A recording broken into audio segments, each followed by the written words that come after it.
And which means usually means we're streaming, so I'm going to take that as read. Good evening and welcome. It's Sunday night, it's 8 o'clock, and you're watching Let's Kill Twitter, the show that aims to detox your timeline with the art of conversation. Sometimes I wish I'd come up with a shorter tagline, but it's too late now. As you know, I don't do this alone. My special guest this evening is comedian Meryl O'Rourke, and I'll be introducing Meryl properly in just a mere moment. First of all, some admin, which you know I like to do for my own benefit. We're available on Facebook Live, YouTube and Twitch.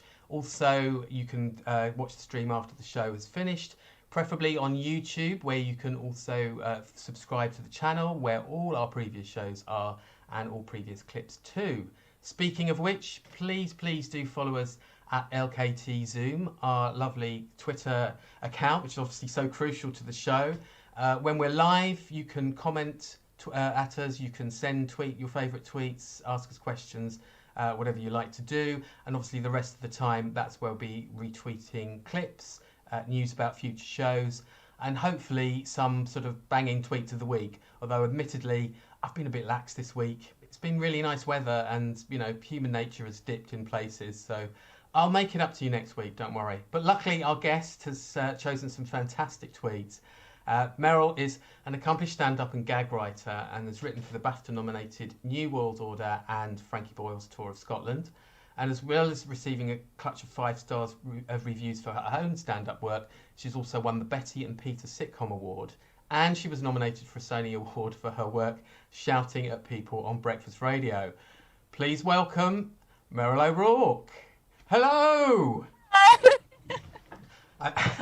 I managed to do that. It's always difficult. I don't know where to look because that's my camera, but you're actually there. So I apologise in advance if I do that through. And then, of course, there's the glasses getting the ring light. It's all choreography. Somebody needs to invent a job, which is Zoom choreographer. Yeah, totally. I mean, why not? I mean, we've got everything else. Well, this week it's a bit of variety. So my box is on top of your box, so to speak, rather than side by side. Yeah. And I think it looks aesthetically more pleasing. I don't know. Well, maybe we'll have a Twitter poll, but it does give a bit more space. University Challenge looks intellectual, like University Challenge. I mean, we're double glasses tonight as well, aren't we?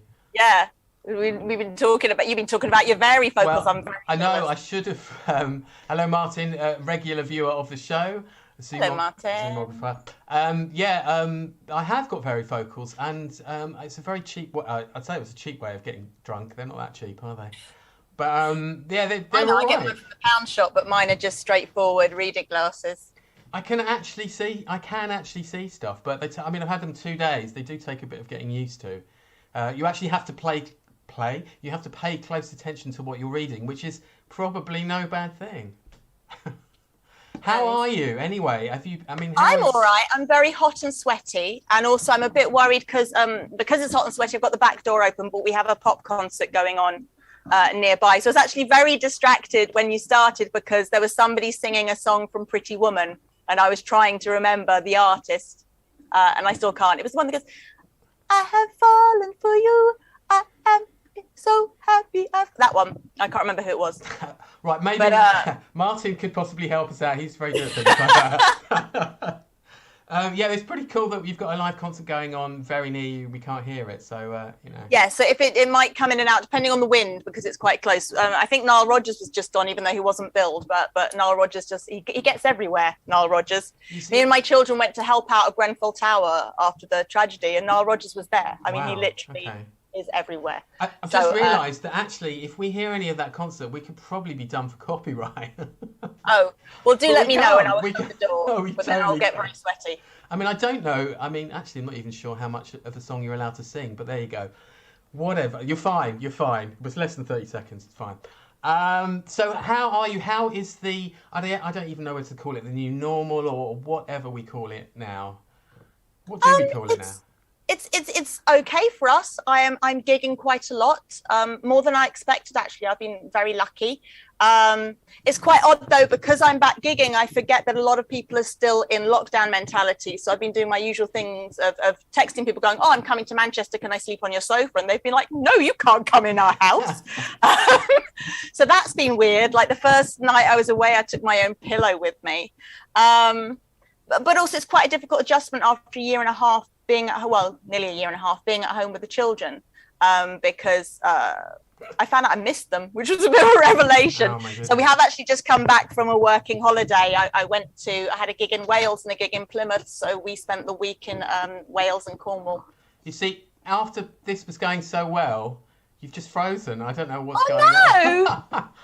If you turn your... God. And I've frozen in a really horrible face as well. Oh, you can see that, right? Okay. Yes, I can. Normally, I've got this... Janet Street Porter. So what do you want me to do? If you stop video and start video, that will work, I think. What normally... Oh, accept it. No. No, hang on. I could try shouting at the children. That sometimes works. That's weird because not only was it good in rehearsal, guys, I'm telling you, it seriously was. There's a wonderful workaround that I can do. Oh. Which is to switch screens. Oh, I tell you, I don't know what to do about this. Hello. Hi. Hang on. Oh, okay. Panic on this. It's murder on the dance floor here. Hang on. I've normally been able to solve this. What we need is any technical people watching. Please let me know. But what I need to let you know. The whole computer went off then. Right, I'm going to see if it's the children. Okay, what I need to let everybody know whilst they're still watching is that I've consulted Zoom about this and taken all their advice, and I have also consulted Sky about my broadband because I live in the West Country. I've also consulted Sky about my broadband, so I have to say it's a little bit of a mystery, and if anyone wants to venture forth with some possible explanations, that would be super, because we have done all that we possibly can technically here, I feel. But yeah, I was just obviously going to fill in while Meryl probably is going to start. So, well, let's have hello, Martin. By the way, good evening. Sorry about this. That's all right. Don't apologise. I still don't know. The children aren't on the internet. I still don't know if it's my fault. What's happened? I am looking in my webcam screen. It's live chaos, everyone. Hang on. I do apologise. Usually, it means one of the children is playing a computer game without asking permission. Ah, okay. Shall I leave Zoom and come back in? I guess that's what we'll best do. It's very smart. It usually unfreezes with these. If you do stop video, and it was fine when we were trying. This is so annoying. Yeah, I'm just gonna, I'm gonna just riff, obviously, while we're doing this. So yeah, okay. Shall I get out and push? Thank you, Martin. Oh, if only. If only. Answers on a postcard. Just to let you know, Sid Singh will be with us next week. I might as well do a little trail for what's happening next week. And I will obviously make sure that he's the most up-to-date version of Zoom, just in case that has anything to do with it. You get this on a podcast as well. So minus all this momentary chaos, you'll get a version of it of which viewing can't spoil, as it were. But please do obviously go and watch previous episodes and all the rest of it. I can give that a little bit of a plug while we're here. And as ever, please do tweet at us. I mean, this now is the perfect time to tweet abuse at us, really. I shouldn't encourage that, but you can really lambast me for my sort of technical, what's they call them, deficiencies here. Very, very strange. What else can I say? I've only booked 1 week in advance, so I can't bang on too much about future guests. Have I chosen any fantastic tweets this week? As I say, I've been a little bit lax as the quality of the weather increases and the quality of the humanity decreases. But let's go past Meryl's tweets here. And oh my goodness, right, yeah, okay.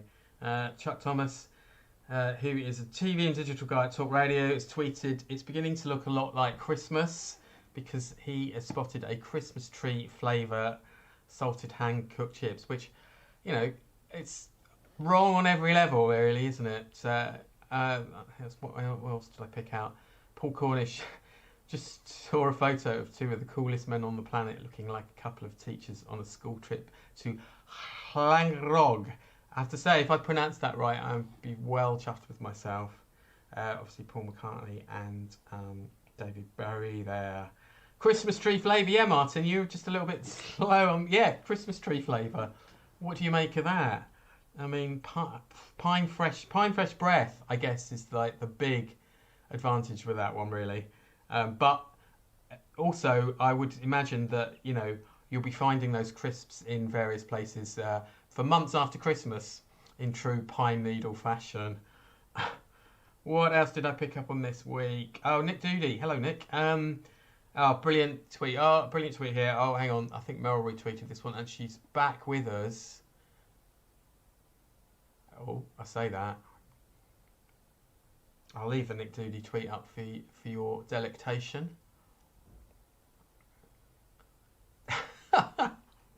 This is a lovely game. Oh, hang on.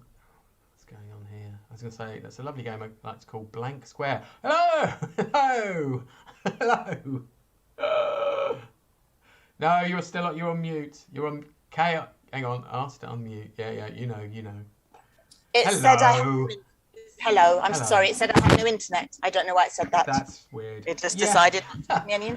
Well, I really enjoyed improvising, so we don't need you now, Meryl. Thanks. No, I'm kidding. I'm really worried about. I'm going to have to try and keep really straight faced now, so that I don't end up with any hideous frozen pictures. I know. That was a shocker.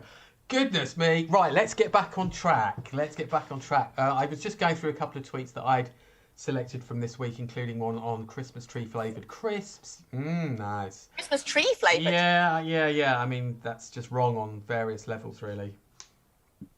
Who's been tasting Christmas trees? Look, here we go. Just to prove it. Where are you?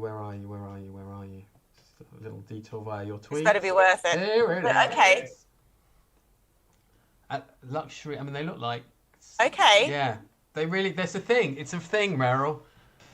Pine, I guess. Yeah, pine fresh. Yeah. But that's a scent. Okay, weird. Right. I bet they're going to be really nice. I bet it's like, did you have the Brussels sprout crisps last year? No, I'm aware of they were amazing. Like I think it's going to be one of those things where everyone's going, oh my God, this is just a stupid idea. And then you taste it and go, oh my God, this is the best thing I've ever eaten in my life. Well, okay. All right. I don't know. Take Brussels sprout crisps were. They were like, Chinese fried seaweed, which isn't really seaweed, it's cabbage. Sorry if I've broken anybody's illusions. It was like that. It was deep fried cabbage, basically.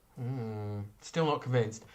So, listen, apart from not being invited to stay with anyone, how things are feeling back to normal for you? Yeah. Well, my daughter's back to school tomorrow. And I mean... no, she's going in for a test.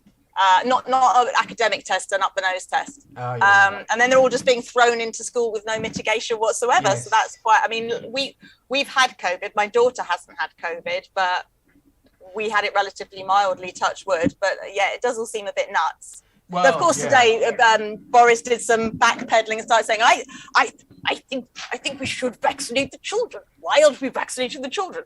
Go, well, it's you. He's pretending it wasn't him that decided that. Well, I know scientists say that we shouldn't vaccinate the children, so I say we should vaccinate the scientists. You asked to say that. Oh dear. But gigging wise, how's it been as well? Do you feel that that's? I mean, there's still a couple of gigs that get cancelled occasionally, aren't there? But I've not had any gigs cancelled for COVID. That's good. So far. I'm having one thing with gigging in that I don't like being hugged. I've never liked being hugged. No. I'm very oversensitive, so when people touch me, it's very sort of overstimulating. And now people think I don't like being hugged because of COVID. So when I kind of do that, they start going, oh my God, Meryl, it's airborne. Oh my God, you're not even vaxxed. And you're like, no, I just don't want people to. So it's like both argue. First of all, I have the argument about, oh my God, are you really paranoid about COVID?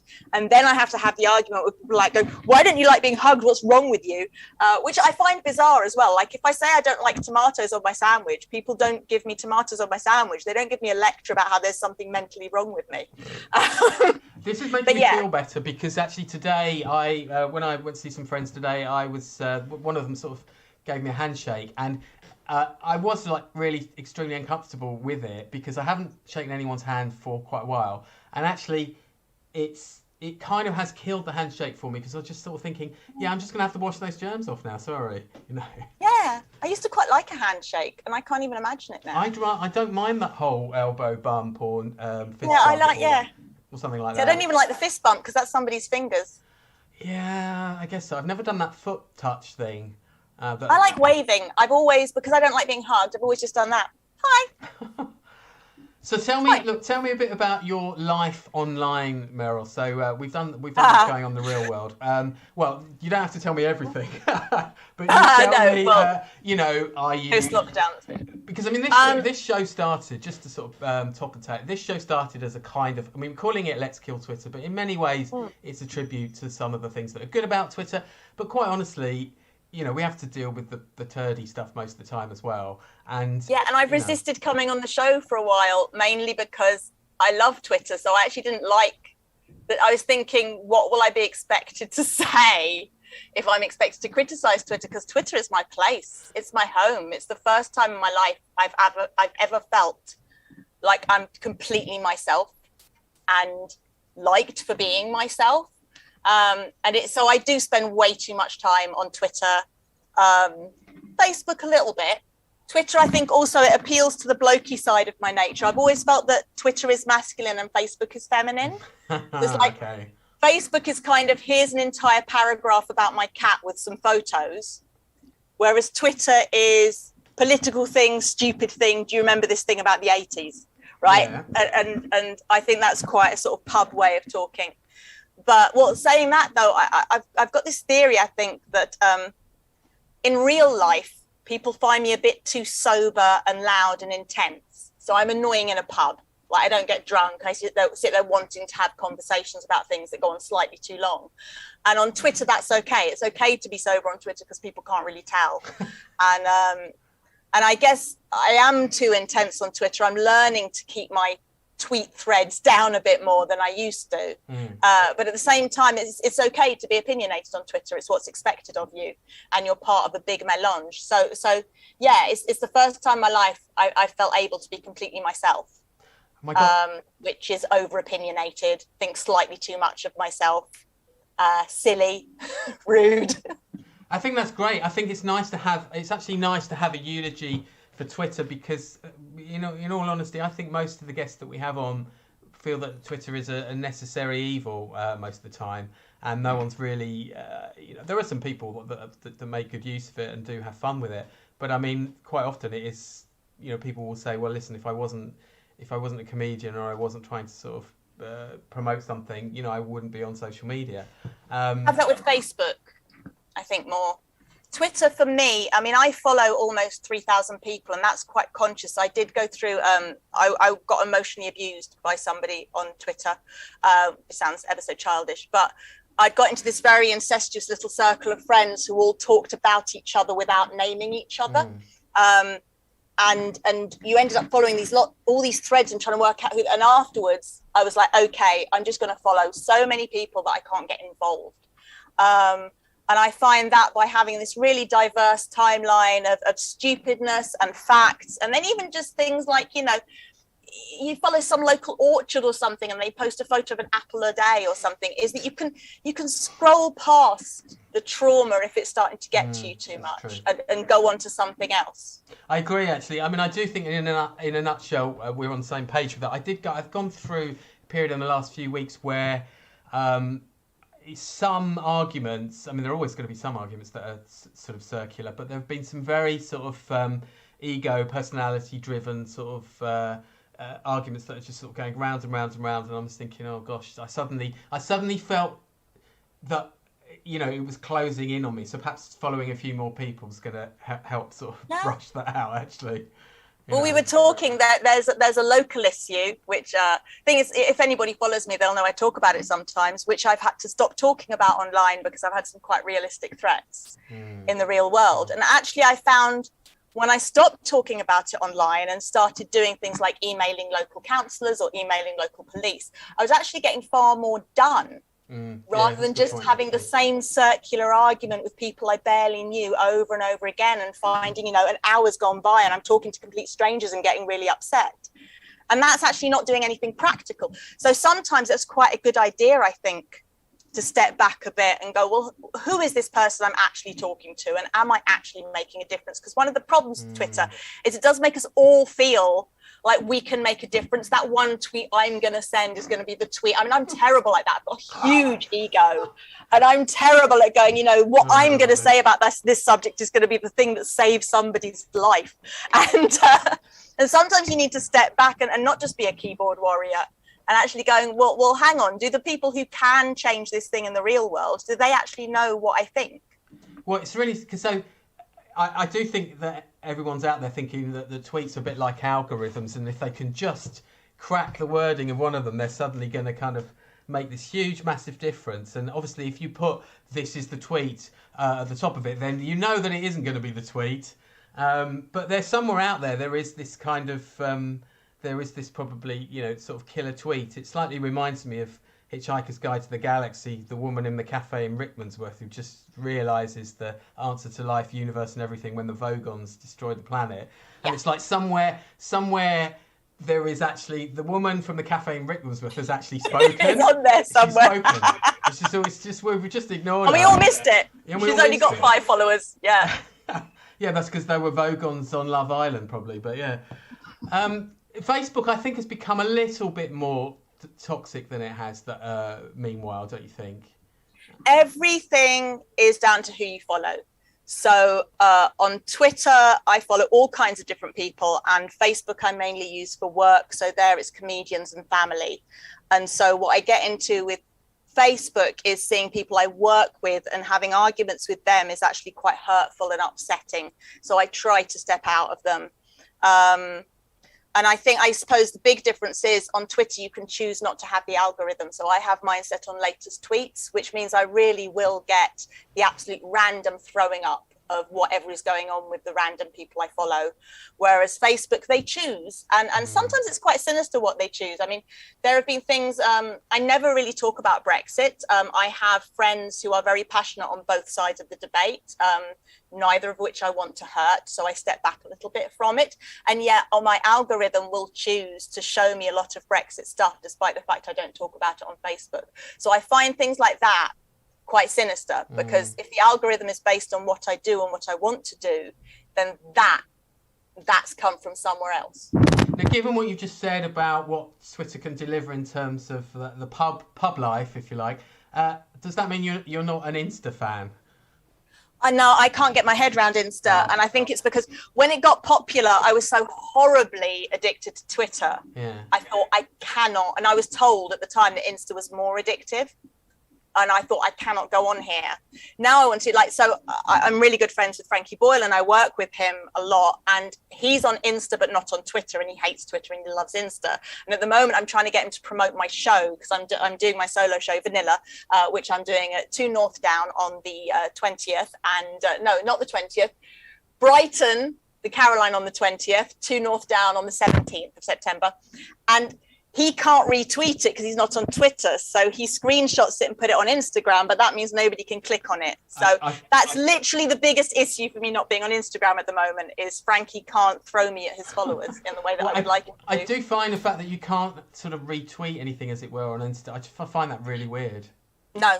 Yeah. The one day I spent on Insta, I was like, what is this? What is this? And also I'm a wordy person, not a visual person. So when lockdown came in and we were all meant to convert to content, I was like, am I not allowed to just write tweets anymore? Do I have to record all of them? Because why can't we still have words just because it's lockdown? I was really confused. Wow, words are so pre-pandemic, aren't they? Yeah. Oh, yeah. Oh, well, I think we feel quite similar about Insta as well. Although I'm not on it as a person, but I have got various. I mean, we've got an account for this on Insta. As a person. And there's a comedy night I've started, which, it's amazing how many people will follow something like that, but it's not me as an entity. So. I know somebody whose her kitchen has got an Instagram account because they're having the kitchen done. So she takes photographs of the kitchen. Oh, goodness me. But also I found this in lockdown as well, is that my ability to do visual content, my face without makeup does not get seen by the general public, because do you want to? It's not brave not to wear. I think it's brave for me not to wear makeup. I I look like a decomposing dog without makeup. So if I'm not wearing makeup, I don't take pictures. I don't take pictures of my children. I try not to take pictures of where I live, which is one of the reasons that the local issue has cropped up a bit uncomfortably. So I actually don't have a lot of times where I go, oh, this is a visual thing that I want to show everybody. Yeah, no, totally. That's fair enough. Well, I just feel a bit, I think the whole taking photos of your meal thing just kind of just made me think, oh no. See, I like that. Do you? But that's because I have breakfasts that I'm very proud of. So. Yeah, okay, all right. Well, I mean, what breakfast, what kind of, you mean sort of fancy granola? Yeah, like, I'll do a poached egg with some asparagus and I'll be like really proud of myself. So I want to show somebody. Everyone's got their levels, haven't they? Everyone's got their levels. Let's have a look. Right, so well, one of the things that I mentioned. Oh no, well, yeah, I know. Well, so far so good. So, this is good. But you chose an old tweet of yours, didn't you? Which go up. You've gone past it. I have, haven't I? I've only had two cheese Which sandwiches. one, potato or Tim? Well, actually, yes. I'm doing it like I'm scrolling it. Scroll. Hang on. Oh, wait a minute. Which one's potato? No, you were going the right way. Was I? The other one. Good. That's it, that way. I'm trying to scroll you.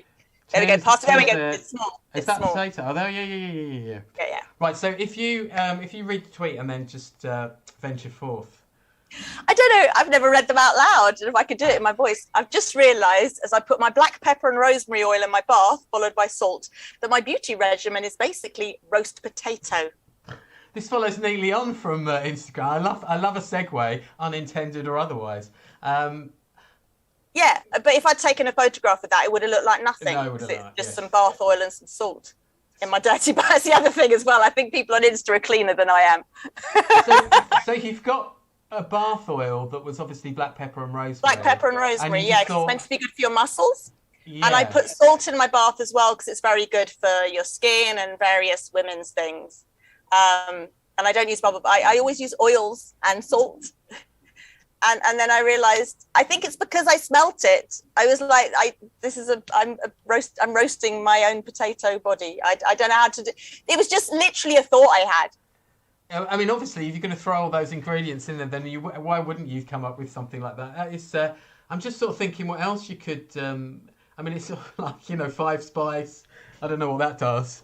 I'm trying to think what others I've got. I think rosemary is the only. No, we've got thyme. We've got thyme oil as well. I have a lot of different oils. Today's bath was sandalwood and cinnamon. So I do often smell like something from the kitchen. So today's bath, that sounds like a feature. I mean, that's clearly content. The thing is, I think I have a family who largely ignore me and I don't have a wide circle of friends. So I'm quite proud of things like I have really pure detoxy baths with only natural oils and stuff. And I do often quite want to tell people. So today's bath would be the kind of thing that I would do. But yeah, I just thought it was vaguely ridiculous. And the thing about me is I like jokes that are vaguely ridiculous. And yet when I perform, people don't tend to like those jokes from me. I talk very confessionally on stage. I talk a lot about sex and relationships. And whenever I've tried to throw in something a bit left field, everyone just looks at me like, nah. Really? So that's really, I love, this is one of my favorite tweets I've ever put. And you see, it only got 42 retweets, which is very good actually, but not as much as I thought it would. 42 is not bad. I mean, it's good. It's not bad at all actually. Yeah. We had some success with what did we? Oh, I'll pick it out later. But we had a success with some with a Right Said Fred tweet, so that was nice to see. Anyway, so what the other tweet sort of blast from the past was? There he is. Well, this was one I retweeted this week. So you were asking me about my favourite tweet of my own. See, it says June there, but because Tim Martin came up. And it's quite funny now in that so many comics have got a Tim Martin looks like someone joke. We actually ended up having a thread about copyright. Like there needs to be a list. So somebody's used the term Gammon Thundercat. And I said, oh, that's Nick Pettigrew's. And Nick Pettigrew said, no, I said Homeless Thundercat. And then somebody else said Gammon Thundercat. And then I've written some of them down. There's somebody did one about him looking like Boris Johnson after he's looked down a cannon. But nobody knows who that is. And then Sarah Dempster's one is that he looks like what you would find if you hoovered up Norfolk. And I can't remember how I came up with this, but this thing where it says, now I can't stop thinking about it, which is a very Twitter or Insta thing to say.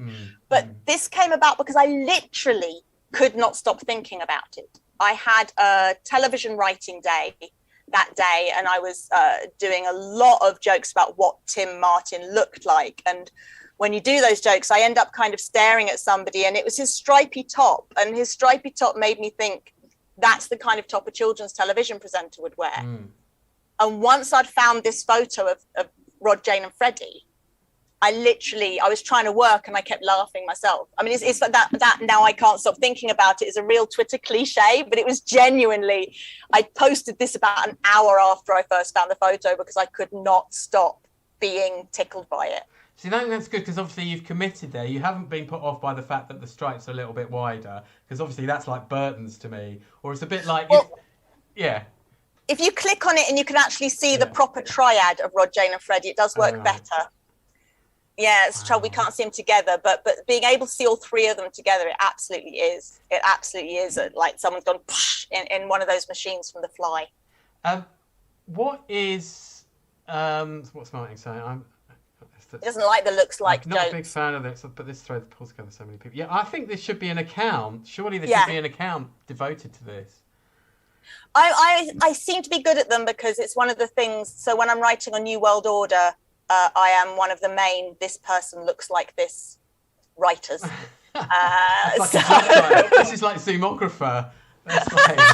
I know, it does seem to be something I'm quite good at, saying what people are like. It's interesting because that shirt that Tim Martin's wearing, I'm just about to call him Tim Westwood then, it's about the right age though, isn't it? It looks like it's pink and blue, which I know there's quite a lot of rugby tops with those sort of pink and blue check squares that are very kind of, I don't know, of their time, very I suppose. It's relatively close to the Dulwich Hamlet colours, except they wouldn't have the white as well. So I'm quite confident he's not a fan of Dulwich Hamlet football team, which is one of our locals. Yes, no, I've read but it about was them. just, when you're writing jokes about football, especially somebody like Tim Martin, where everybody has a Tim Martin looks like joke. You have to find something new. I literally spent the whole of it was 2 days ago, I think, trying to do Boris Johnson looks like jokes, which I've now been doing since he was mayor. So I'm really running out of white gelatinous things. Basically, I have to look around whatever room I'm in for anything large and white. There are a number of jokes likening him to my daughter's dressing gown in the last submission I put in. Niche, yeah.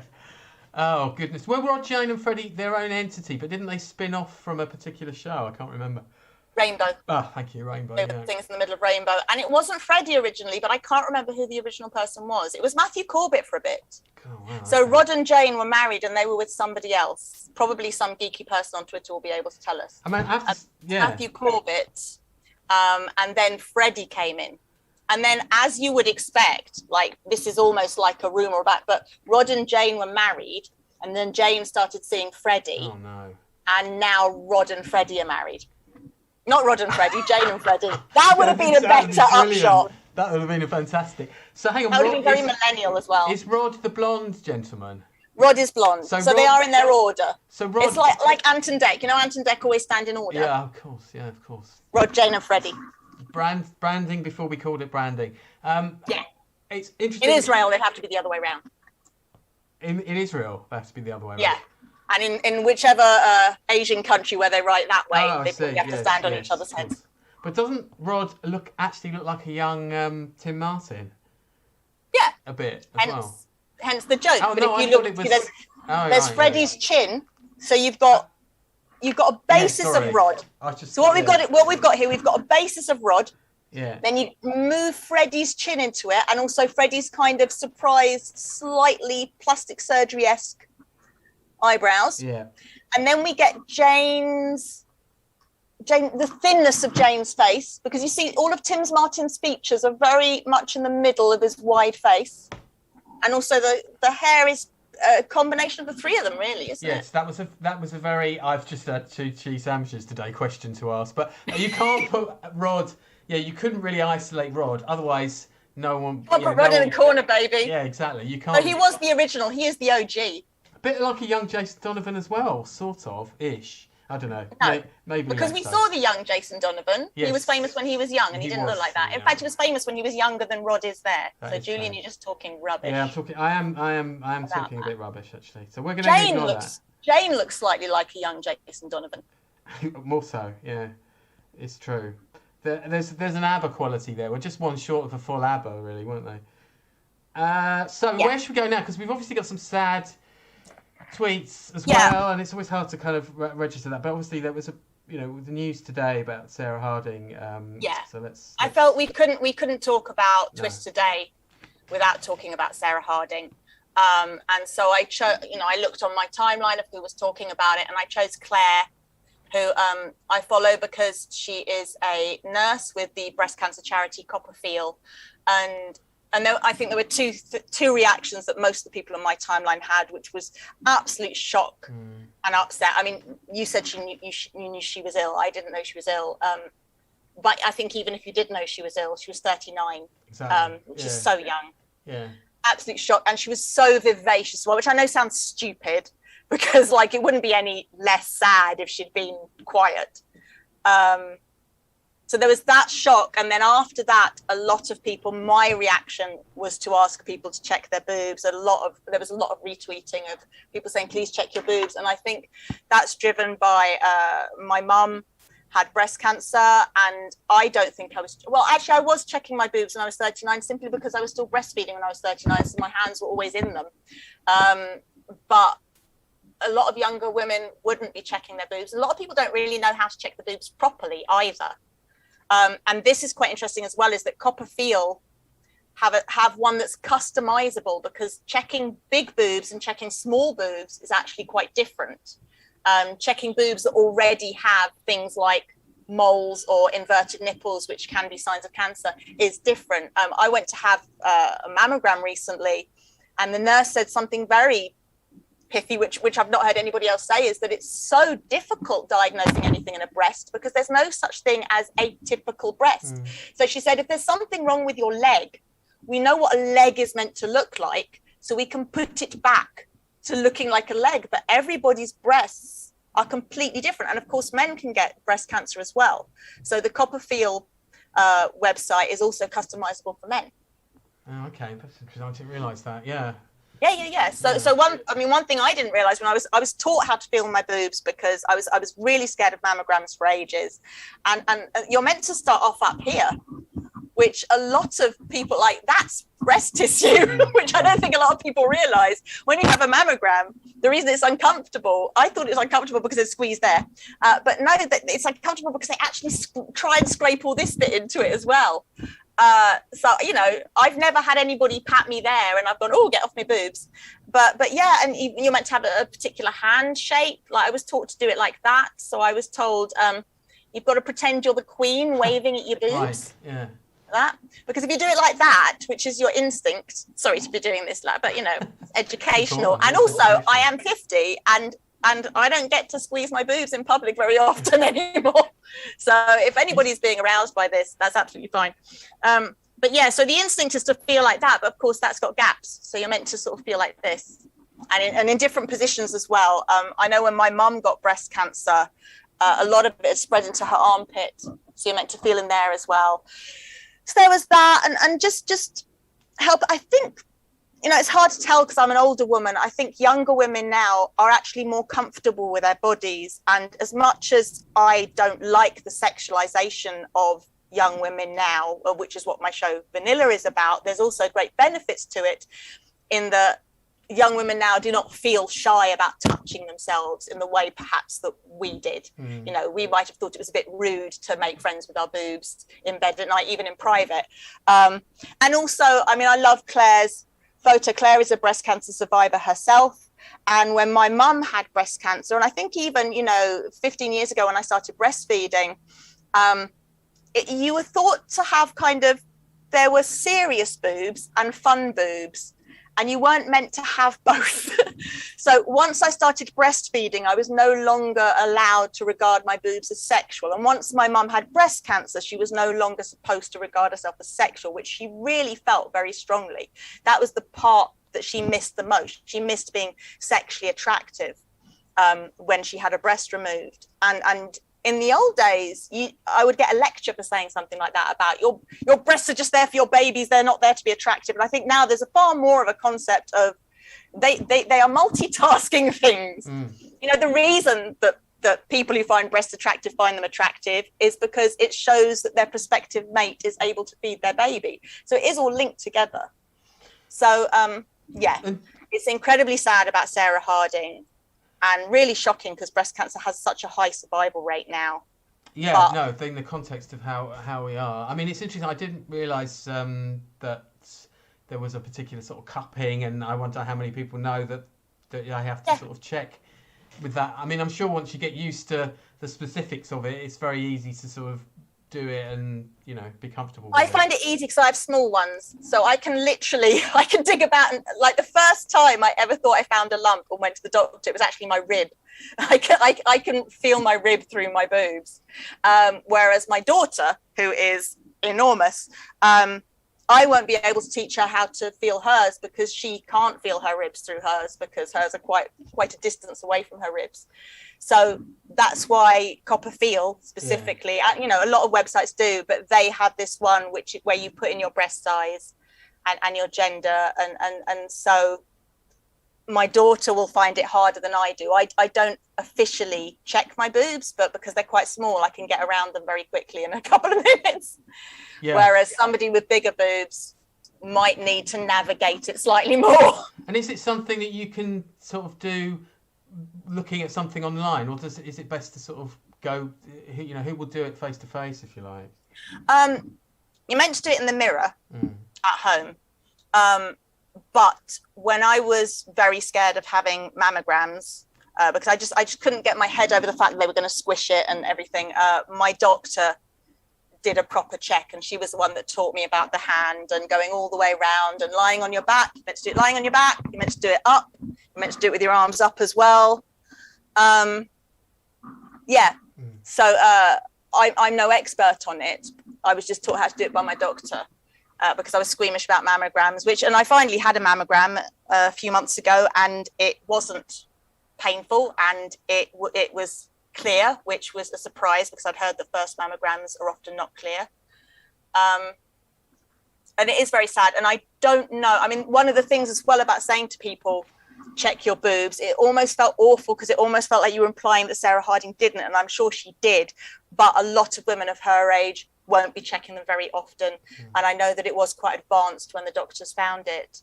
And as scared as I've ever been checking, because it's quite scary to check in case you find something. Yeah, that's right. I always tell myself that at one point my mum found something and they operated and she was clear. Yeah. You know, my mum's not with us anymore, but she didn't die of breast cancer. Yeah. Okay. So the earlier you find something, the quicker you find it, the more they can do. And there is a much higher survival rate. And this is just terribly sad as well, because Sarah Harding was so vivacious. Yeah. You know, a lot of people have said she was their favourite, which does sound a bit mean. But there was something about Girls Aloud where the others were so sculpted. And she never seemed sculpted. She never seemed like she'd been given an image or a script. She always seemed very her. Yeah, no, I mean, they were, well, you know, like you say, everyone had a favourite, and they were a fun group. And, you know, I read a piece that I knew that she wasn't that well, but it's still a shock, as you say, a total shock. Let's just highlight the Copperfield account as well for people, so it's Copperfield people there as well. Yeah. And if you see, like when you went through to there, see even their picture is an image of a man with big muscles. So yeah, men can get breast cancer as well. And of course, non-binary people, trans people. So there you go. So you've also picked, we've also picked a couple of tweets on, on race. Now, Well, there were slightly different stories. Slightly different stories. That's why. Yeah, that's right. Well, no, they were completely different stories, actually. I just merged them together when I did my tweet. So this story about the Spectator, and of course, where we've retweeted Nazir, you can't see that it's an article written by Lionel Shriver. So first, Nazir, I love following Nazir. I'm going to get his biog wrong now. What he's best, right, there we go, former chief prosecutor. He's a chief prosecutor. He is of Muslim background. He was the person who prosecuted the Rotherham grooming gang, and lots of other people as well. He prosecuted a few of the U-Tree people. He's very passionate about women and girls' safety, and also about immigration. He's passionate about women and girls' safety in a way that is almost... like, I find it sweet, and it's odd that I have a perception that somebody who's passionate about women's and girls' safety would be soft and gentle. But there's something very sweet about him, that he always falls on that side of any argument about violence against women, that there's never any whataboutery with him. One thing that's quite useful with Nazir, which he probably hates me for, he doesn't follow me back, which it's very unusual that I would continue to follow someone who doesn't follow me back. I'm a huge egoist. That whenever I get into a row with somebody racist, especially about something like Tommy Robinson, and they go, oh, he just wanted to save the little kiddies and all that, you go, I refer you to Nazir Afzal. When they say things like, oh, all these Muslims are going to gang together, they're not going to prosecute anybody, I refer you to Nazir Afzal. He knows about it. He was there. He did it. So I do refer all of my idiots to him, which he probably hates. But one thing I noticed looking through my tweets for you is I got this thing that I started to develop when I was writing stuff for you called horse's mouth Twitter. I like to follow people on Twitter who were there and who know. So when people are talking about Tommy Robinson, I like to see what Nazir is talking about, because he was involved in the contempt of court case where Tommy Robinson was purposely, according to Nazir, contempt in court to get the Rotherham rape gang out of their sentence so they could start, and that it was agreed between them, according to Nazir. I will always go to him if people are talking nonsense about Muslim crime. He also talks a lot on how prevent has and hasn't worked. So he's very good for horse's mouth Twitter. He's very good for, okay, let's see what Nazir is saying. That is the take. I don't need to read what thousands of people who just like, well, this is my idea. He knows. Yeah, no, sure. I mean, it's good to, it's good to follow the experts.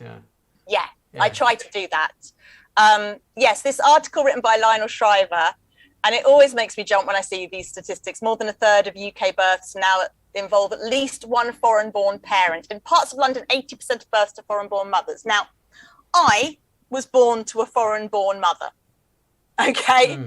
But I am not the type of person she is talking about. And what's quite interesting when you read the article is she flips between saying foreign-born mother and ethnic minority quite a lot. Despite the fact that I am what that looks like. 50% of my households were born to foreign-born mothers. I was saying to my husband, like, just normal, everyday London bloke and blokess like me and him. That's what she's talking about, I feel like when they do this stuff that we should just appear behind them and do, yeah, like me. My mother was a refugee. People find it very surprising because I seem so English, but that's the trouble. You let them into the country, they start having English children. You can't find them anymore. No. And that's a joke I've been telling on stage a lot, but yet that's kind of what this article's about, this weird fear that somehow once we're here, we won't integrate and we will change the country. From Lionel Shriver, who's American. Well, I mean, she made some comment about would you want isn't that the title of the article? Would you want the title is, and then she doesn't address that at all in the whole of the articles. She says, you wouldn't. She says that, but then she doesn't address that again in the whole of the article. And the article is constantly talking about ethnic minorities, and a lot of it is about people coming from Afghanistan. Now, I know as my mother was a Jewish refugee, and when I talk to people, and one interesting thing about being white but not with a traditional white background is people talk to you as if you're not part of an immigrant. And they'll say to me things like, oh, but that was different. That was different. And I go, why? You go, well, we had to get them out. We had a duty. And yet with Afghanistan, like in Germany, the British didn't cause it. with Afghanistan, we caused this situation. We have more of a duty. And when people say, you know, I heard a guy in a cafe going, oh, they're coming over on boats now. And you're going, we are an island nation. They've always come over on boats. How did you think the Vikings got here? By helicopter, right? Yeah. This is nothing new. These headlines, they're nothing new. And like, and as it says, half the cabinet have foreign-born mothers. But what they mean is, oh, brown people that don't speak English. Well, yeah. I mean, and also this weird concept that will somehow change the country for the worse. So my son, for instance, I'm Jewish Irish. I have pale skin, and my parents taught me to speak like this because they both had accents which lost them jobs. My husband is Turkish, but he has blue eyes. So my son is pale with blue eyes with an accent like this, and I am inadvertently raising a middle-class white man. And I don't know how we did that. He is the most, we call him the Colonel. He is the most he's 9 years old, and yet he talks like this. And he's ever so indignant all the time. And I always feel like, you know, do I really understand this boy's culture properly? Like, what should I be taking him to sofa warehouses in Croydon at the weekend so he can really get into his culture? Have you talked about him in your stand-up? Have you talked about I talk about that, about... I say I've had to learn how to do his hair like a middle-class white man, so we're developing a bald patch. And I've told the school that 3 times a day he has to face east and give somebody his unsolicited opinion. So yeah, I talk about that. I talk about me being the daughter of a refugee a lot. I did a whole solo show about it because it's a huge part of... It's weird because I know I am white. I'm not saying I'm not white, but my mum always felt like an outsider.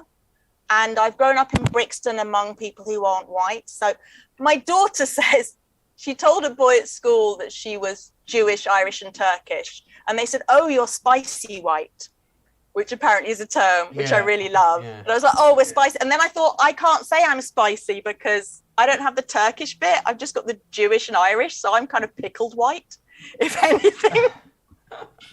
I mean, it's certainly, so there's been a lot of pushback on this article. I need to read the article itself, but I have seen the pushback. I saw Danny Wallace tweeting about it because it sort of, you know, basically describing my family was what he was saying. Patrick Monaghan as well. And I picked out, I just scanned an article by Keenan Malik, who I've read before. I've really enjoyed his pieces. And I think at the end, really the line at the end sort of summarises. Oh, sorry, there's the Guardian begging letter. It's very long these days, isn't it? Anyway, so I mean, racism matters, whiteness does not. So he's trying to address basically both 2 sets of the argument there, sort of the identity politics side of it, as well as what going off on the tangent that Lionel Shriver has, you know. Because what she keeps saying in it is that it's human nature to want to be with people who are the same as you. But she's only seeing that through the eyes of being white. And I am from 2 white parents, but an immigrant and an Irish guy who lived through the no Irish period. And I've grown up in Brixton. So me hanging out with people who are like me is not actually other white people most of the time. I find a lot of the white middle class mums on the school run relatively alienating from what I've grown up with. I like being with other mixed up sort of hodgepodge people. So when she says we like being with people who are like us, she is presuming all white people are like her, but there's so much self-hatred in it as well. She is an immigrant, and also she is a woman who was named Margaret, who decided at the teenage years that she felt like a boy, so she would call herself Lionel. And yet she's saying, oh, we don't want people to come here and change things, we don't want people to integrate into society and start changing us as a society. And we're going, but you have defined who you are on your own. Why not let other people define who they are on their own, in their terms? Yeah, you know, and all I can say about immigration is my mother was a refugee, and because England was lovely to her, she dedicated the whole of her life to public service. She worked for the local council for the whole of her life and absolutely loved England more than almost anybody I know because it looked after her. Yeah. So it's just really weird, this narrative of foreign-born parent. And also it's like foreign-born doesn't mean foreign staying. So for instance, my daughter, at one point, my daughter was the only girl in her class who didn't speak another language at home. Now, people like the Daily Mail have this, they don't even speak English, they're in the schools. The schools teach in English. So basically, my daughter was the only child in her class who wasn't bilingual. My daughter was holding them back. She was actually the least educated child in that class because every other child spoke 2 languages at least. You know, it's a really odd narrative. So you've chosen another tweet on race, but it's a different issue as a point now. Well, this is more about Boris, really, I felt. But I love the way that Nadine phrased it. So it's come off the top tweet, hasn't it? Yeah, it has. But I chose this particular tweet because I love the phrasing, because there's a lot of dithering, especially after Dawn Butler, of how we should address what Boris Johnson has done. And if we mention that Boris Johnson has said that he doesn't like racism, should we always also mention that he said that people should boo the knee? She's managed it in one sentence. She's managed to put the entire context of the statement in one sentence. Mr. Johnson, who has previously used racist language himself, has urged FIFA to take strong action. That's it. One sentence. No dithering about, no wondering how, should we frame it? Should we make it seem like the Prime Minister is a liar? She's just said it in one sentence. There's the context.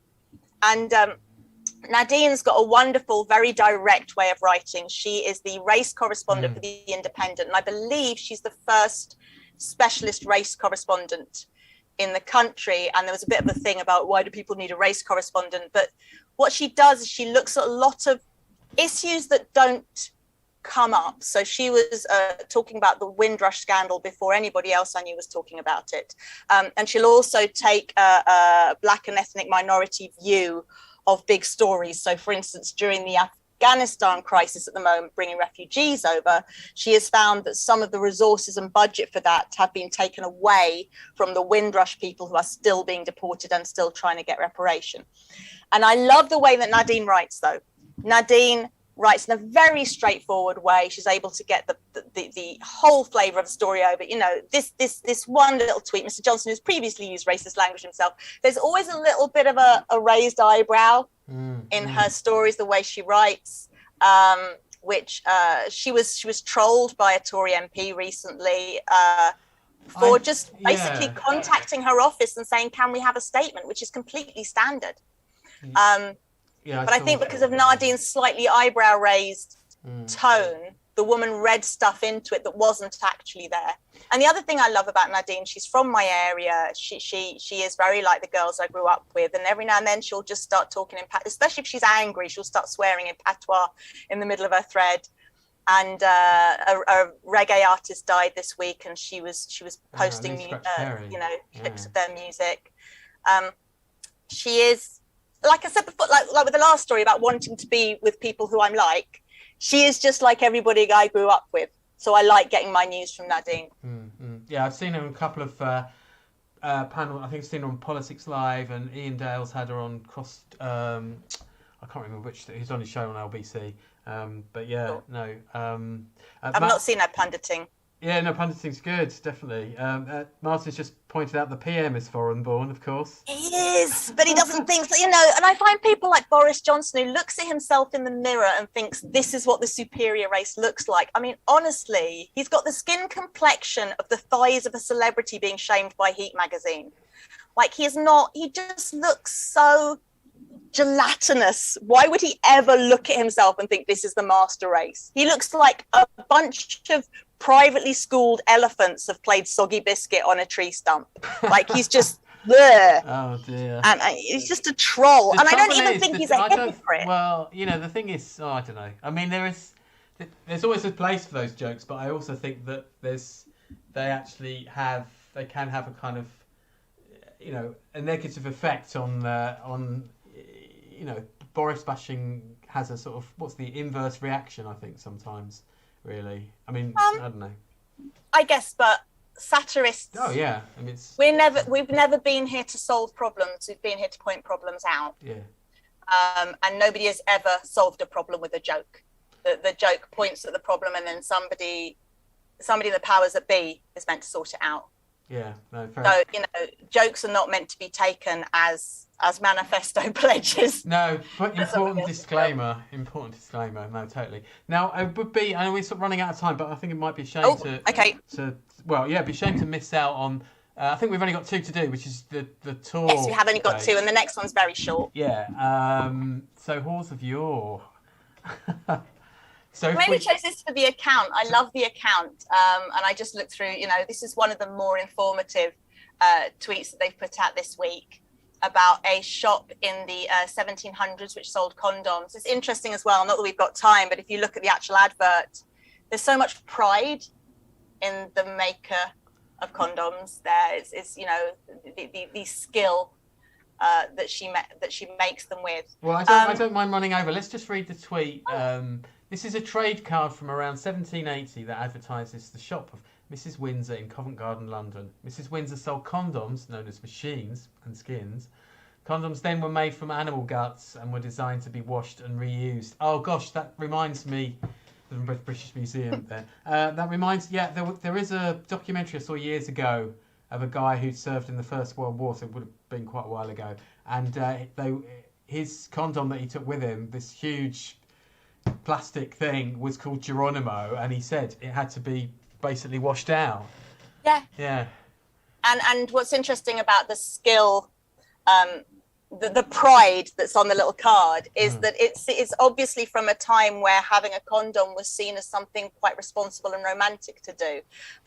I'm really interested in sex in a way that often people find a little bit sort of dirty and disturbing, which annoys me, because I'm interested in it the same way that people are. If somebody was interested in food and read cookbooks and was interested in the history of food, you wouldn't go, "Oh, you fat glutton." But because I'm interested in sex, it's still thought to be a bit spurious and icky. But I like the fact that all the stuff that we talk about now and that we worry about now has been around forever. We don't come from a place where everybody was prudish and nobody had sex and suddenly Cardi B has invented it. We come from a time where people have been having sex and sorting themselves out for hundreds of years, and that's what this is run by a sexual historian called Kate Lister, who also actively campaigns for safety for sex workers, and has won awards for doing so. And it's just a beautiful sexual history. It is very explicit if people are squeamish, but it just shows that everything from now has always existed, and sometimes in better forms. I like the fact that in these days condoms were respectable. There's a big trend on TikTok at the moment for there's a song which says that a guy would take his condom off if he likes you. It's flattery. That's not flattery. To get pregnant and diseased is not flattering. I'm lucky that I was a teenager in the 80s. We were like, you wear a condom or you die. And actually it gave us a lot of freedom because we knew we were safe. So we would go, let's go for it. But yeah, so did she does all kinds. Halls of Yore sounds like a brilliant name for a role-playing game as well, to be fair. Well, she has got a big bit at the beginning, a blog post, because she got a lot of complaints for calling it whores, because of course that is used as an insult, and sex workers like to be called sex workers now. But she's explained that because this is a historical Twitter thread, that it is the historical term that's kind of lasted from way back from Saxon times, possibly before that. And she does all kinds of things. She's got a thread called Historical Hottie, which I joined in today, where if you see a good-looking man, it's always men from the past 100 years ago, you can propose them as a historical hottie. And it's Tim quite Martin. interesting. Tim Martin. I don't think he's historical enough. They usually have to be dead. And not always. I find there's one thing, sometimes people propose their dads, and I always find that a bit weird. But then my dad wasn't hot, so maybe that's why I find it weird. Didn't we just have a TV show called Whores? Wasn't there a drama series called? No, do you mean Harlots? Oh, it was called Harlots. Didn't watch it. So there you go. It was wonderful. Was it? And it was co-written by sex workers as well, so it had a lot of very in-depth research. If that's the term, yes. I guess it's the rhyming. You see, the Halls of Yours are sort of, pardon the expression, tips off the tongue. But I don't know whether you could get I don't know, marmosets for harlots. I don't know. I'm 2 sandwiches down here. So how are we doing? Now, was this? We've only got one this more. one, isn't it? It's your tour. No, because that's me. Right, okay. You can show that because that's my day. I'm definitely going to show the other way. Is this way? Yeah, there it is. Oh, of course. Silly me. Today is not Ted Danson's birthday. Now, does this come out every day? Yes, every day at 5 o'clock, it says that today is not Ted Danson's birthday, apart from on Ted Danson's birthday, when it says today is Ted Danson's birthday, which I don't remember when that is. I think it's sometime in December. Yeah, I think it is. It's ridiculous and stupid, and I cannot unfollow it because there's something about it which... My timeline is all death and destruction and gloom and arguments. And then suddenly in the middle of it, it'll say, today is not Ted Danson's birthday. And it'll make me laugh, and it'll make me stop, and it'll make me smile. And it's just a way of going, okay, let's just slow down here. It's almost like, you know, when you Google Maps, when it goes off and you have to click recenter. This is my recentering tweet. I don't think I go enough to use that. Oh, I see what you mean. It's your reset tweet. Yes, totally. It's my recenter. It's like my it's a little bit of silliness, which Ted Danson's been interviewed about it. He is baffled. There's also something quite good. It comes out at 5 o'clock every day. So it's also quite a good sort of, I'm on Twitter at 5 o'clock. I need to finish my deadline thing about it. You know, in the old days when Groupon emails would come in the middle of the night and their main purpose was to tell you to go to bed. You go, oh my God, my Groupon email's arrived. I'm still awake. 5 o'clock. No, I missed out on that. Oh God, it's the Ted Danson tweet. Yeah. This means that I need to switch off Twitter because it's 5 o'clock and I haven't done my deadline yet. It does remind me a little bit. There was a guy called Phil Mann who lives in America now, but he was I've forgotten what improv troupe he ran, but it's quite a good one. All the guys that involved have gone on to really good things. But he would post on Facebook almost every day, thanks for all the birthday wishes, like almost every day. And obviously it did that for years, and he actually took, it still fooled people years later.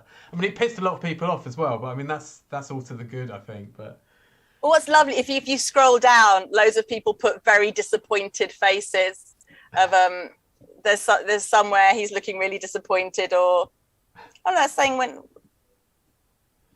Oh, we can't find it then. There was a guy throwing a that one. This one. Throwing a birthday cake into the bin because it's not Ted Danson's birthday, and people looking very upset. Is that, oh no. I don't know, but I can't unfollow it. I pretty much always retweet it as well because it is, for me, it is almost just like a stop. Battle acts. That's the improv group. God, Martin, it's Martin a knows mine of everything. information. Battle acts, and there's I can't remember.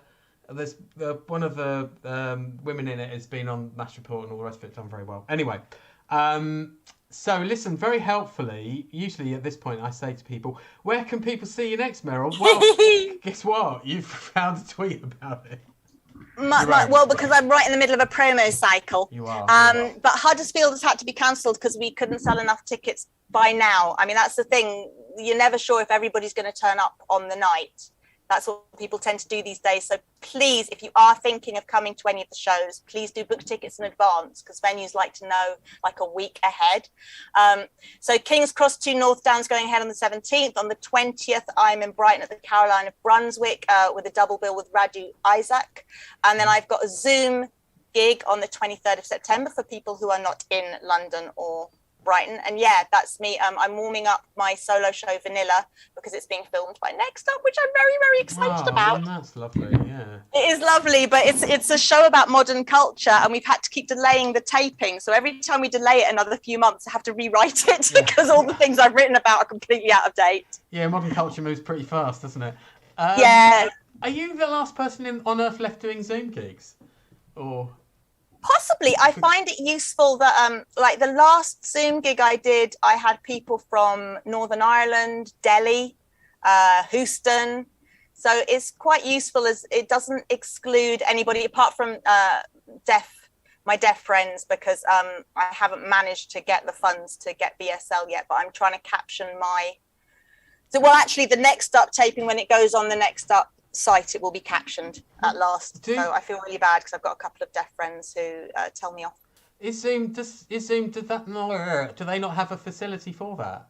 No, they've got captions which you have to hire somebody to type, but that's quite expensive. So usually, when I was teaching, I was going to end up paying more to the person typing the captions than I was actually getting for the teaching.